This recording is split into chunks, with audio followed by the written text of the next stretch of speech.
अशी काही तयारी करून बाहेर जायला निघाले. कुठे ते सांगते. त्याआधी hi everyone, welcome back to my channel. तर सर्वात आधी ह्या ओढणीला पिनअप करून घेतलं. ओढणी ही ऑर्गेन्झाची आहे.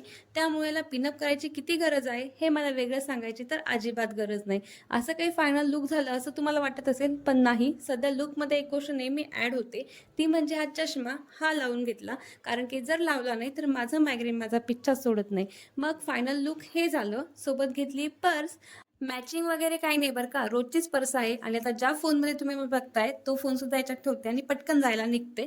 आता बाहेर जायला सोबत आहे मी, एक आशिष आणि आश्वी. आता आम्ही तिघं जण चाललेलो आहे. कुठे ते पण कळेलच तुम्हाला. पण मागे मी एक असा व्हिडिओ टाकला होता, की आमचं काम होईल की नाही, तर त्याचाच आजचा हा व्हिडिओ आहे. कारण की ते काम आज फायनली होणार आहे आणि ते काम म्हणजे आश्वीचं न्यू स्कूलमध्ये ॲडमिशन. आता आम्ही त्याच्यासाठीच ह्या स्कूलमध्ये आलेलो आहे आणि इथे आता आश्वीचा एंट्रन्स एक्झाम चालू आहे बरं का. म्हणजे आजकाल प्रत्येक शाळेमध्ये जेव्हा ॲडमिशन घेतात तेव्हा एक पेपर होतो. ऐकायला थोडंसं वेगळं वाटतं, पण सध्या काही स्कूल सिस्टमच आहे. मग आश्वीचा सुद्धा इथे पेपर चालू आहे आणि आम्ही तिचा आता पेपर होण्याचं वेट करतोय.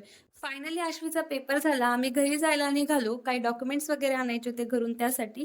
जाताना रस्त्यात गाडी बंद पडली. त्याची एक वेगळीच परेशानी. डॉक्युमेंट्स वगैरे घेऊन परत स्कूलमध्ये आलो आणि ह्यावेळेस आमच्यासोबत होता विदिश आणि असं झालं आश्वीचं स्कूलमध्ये ॲडमिशन. जर व्हिडिओ आवडला तर लाईक, शेअर, सबस्क्राईब और फॉलो करायला विसरू नका. भेटूया नेक्स्ट व्हिडिओमध्ये. तोपर्यंत बाय बाय.